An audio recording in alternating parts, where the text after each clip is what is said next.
Welcome back, everyone. Ready for another deep dive? This time we're taking a closer look at episode 8 of Rascal Does Not Dream of Bunny Girl Senpai. Oh, yeah. This one really got people talking. Especially in those forums you shared. So much buzz about Futaba's arc. It's understandable. This episode hits on a lot of things. Psychological stuff, anxieties about relationships, even hints at what might be coming next. I know. I kept seeing these comparisons online to Persona, which got me thinking. Interesting. Yeah, what makes this doubling in the show so unique? It's not just a cool visual trick, right? Right, it goes way deeper than that. I mean, it's not like she's literally facing a clone. It's more like... It's like a visual way of showing what a lot of us go through, especially as teenagers. Totally. That feeling of who am I even? Exactly. Trying to figure out which parts of yourself are real. And then there's that whole Eero account thing. That got pretty dark. Definitely adds a whole other layer. It felt like a peek into the not-so-great side of wanting to be noticed online. It definitely serves as a bit of a warning, but I think the writers handle it well. They do. Removed User in the forums said perfectly they tackle these tough issues. Oh, yeah.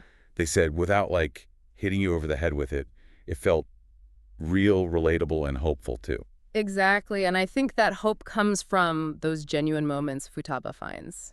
You mean with Sakuda and Kunimi? Yeah, like that beach scene with the fireworks. Viewers loved that. I know. Tokoya said they were straight up envious of their friendship. There's a real sense of, authenticity in those relationships. For sure. But then that kind of makes the whole Kunimi's girlfriend situation even more frustrating. Yeah, she's kind of this off-screen presence, but people have strong feelings. Dignif was not holding back, asking what Kunimi even sees in her. Wow, strong reactions. It feels like viewers are demanding more from these anime relationships now. Yeah, they're looking for depth, characters who actually support each other. So it's not enough to just throw two characters together anymore? It seems that way. Viewers want to see healthy relationships, both romantic and friendships. It's interesting, though, because even though people were rooting for Futaba and Kunimi to get together... Right, but it doesn't go that way. It's like the writers are saying, hey, there's more to life than just romantic resolutions. Exactly. And the way they handle Futaba's unrequited love is really well done. It feels mature, like she learns to accept things. Yeah, she acknowledges her feelings, respects his choice, and still has those amazing friends. But then, bam, after credits scene, Mai's half-sister shows up. Nodoka. The forums went nuts.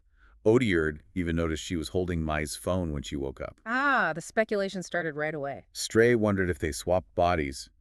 Hitman 00777 thought maybe Nodoka's intense admiration for Mai had something to do with it. Nodoka's arrival definitely throws a wrench in things, and it makes you wonder, is she experiencing adolescent syndrome, too? Ooh, good point. And how will this impact Mai and Sakuda? So many questions. Things are about to get complicated, that's for sure. Can't wait to see what happens. This is why we love Rascal Does Not Dream of Bunny Girl Senpai. Right. It's got the emotional depth, relatable characters, and then, bam, unexpected twists. Keeps you on the edge of your seat, for sure. Definitely keeps things interesting. Okay, so we've got this doubling situation, online anxieties, relationship drama, and now a potential new adolescent syndrome case. Where do we even go from here? Well, I think it's time we dig a little deeper into the whole perception versus reality thing, because Futaba's double is such a powerful visualization of that, don't you think? Yeah, I'm ready to dive in. All right, let's do it. It's really fascinating how each adolescent syndrome case seems to be tied to the character's own view of themselves. So how they see themselves kind of becomes their reality. Yeah, and for Futaba, it's all those anxieties. About her body changing, wanting attention, even worrying about losing her place in the group. All of that contributes to the double appearing. It's like her internal struggle just became too much. So she literally splits in two. That's heavy. It's a powerful metaphor, right? Feeling pulled in all these different directions. And not knowing which you is the real one. And then you add in the whole Eero account thing, and it gets even more complicated. That's where the whole social media aspect comes in, right? Like how it can warp how we see ourselves. It pushes us to present this perfect version of ourselves, which can actually make us feel even worse. Just like Futaba, seeking validation online, but feeling empty inside. It's definitely a cautionary tale, reminding us to find validation from within, not from likes and comments. But the episode also shows us how important real connections are. Right, like those moments with Sakuda, Futaba, and Kunimi. Lelouch202 in the forums was loving how Kunimi showed up right after Sakuda called. It's true friendship. They've got each other's backs. And that's what helps Futaba, right? Knowing she's not alone. Absolutely. Having that support system makes a huge difference. But then there's the flip side, the not-so-healthy relationship. Kunimi's girlfriend, yeah. Viewers were not happy with that situation. It feels like they're over those stereotypical jealous girlfriend tropes. They want to see something real, something that reflects their own experiences. It's like, why would Kunimi be with someone who doesn't appreciate him? Right. It raises the question of what makes a relationship healthy and fulfilling. So it's not just about romance, it's about all those connections in our lives. It's about finding people who lift you up, who make you feel good about yourself. And recognizing when a relationship isn't doing that for you. It's a powerful message, and the show isn't afraid to address it. It's interesting how they do it without getting overly dramatic, too. It feels grounded, realistic, which makes it even more impactful. And even though things don't work out romantically between Futaba and Kunimi, It's handled with a lot of maturity, which I think viewers appreciated. Land Off the Quit made a really insightful comment about the fireworks scenes. Oh, yeah. They said both scenes were beautiful, even though they represented different things for Futaba. That's a great observation. It's about finding beauty even when things don't go as planned. And growing from those experiences, learning to accept things you can't control. Exactly. It's part of growing up, and the show captures that so well. Speaking of unexpected turns, that after-credits scene, Nodoka. everyone is losing it over that, Mai's half-sister suddenly appearing. It's the perfect cliffhanger, leaving us wanting more. FM Matron and Celista picked up on the fact that they're half-sisters, too. Which adds another layer of complexity to the situation. So now we have this new mystery. Is Nodoka experiencing adolescent syndrome, too? And if so, what does her admiration for Mai have to do with it? So many questions. It's a great way to keep viewers engaged, speculating about what's coming next. And it feels like we're about to go even deeper into these themes of perception and reality. The show keeps raising the stakes, exploring how our own thoughts and feelings can shape the world around us.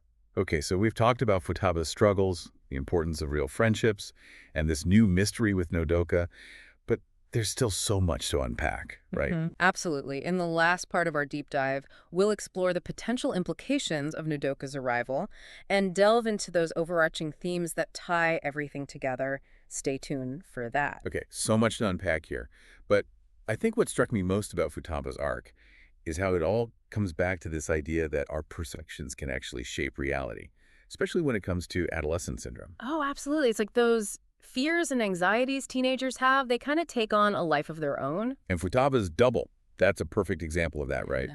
It's not just a random thing the writers threw in. Not at all. It's a visual metaphor for everything she's going through. Like her changing body, the need for attention, those insecurities about her friendships. It all manifests in this other version of herself. It's like her inner turmoil just explodes outward. And that ties into this whole perception versus reality thing that the show keeps exploring, right? Exactly. Adolescent syndrome seems to stem from how these characters view themselves. And how those views can literally alter their reality. It's wild. And then you add in social media, which just amplifies all of that, especially for young people like Futaba. The Eero account is such a powerful symbol of that. The pressure to present this perfect image online. It's a dark side of the digital age, chasing validation through likes and comments. And often ending up feeling even more empty and disconnected, like Futaba did. It's a reminder that true self-worth has to come from within, not from external sources. But the episode also shows us the power of genuine connection. Those moments with Sakuta, Futaba, and Kunimi were so important. Absolutely. Those friendships are what ground Futaba. They give her strength. Sakuta is amazing in this episode. The way he supports her, challenges her negative thoughts. He sees her for who she truly is, and that's what helps her start to heal. And it really contrasts with the whole situation with Kunimi's girlfriend, which viewers were not happy about. I think it speaks to how much people care about seeing healthy relationships in anime. It's like they're tired of those cliches. They want something more real, more relatable. They want to see characters who value each other, who build each other up.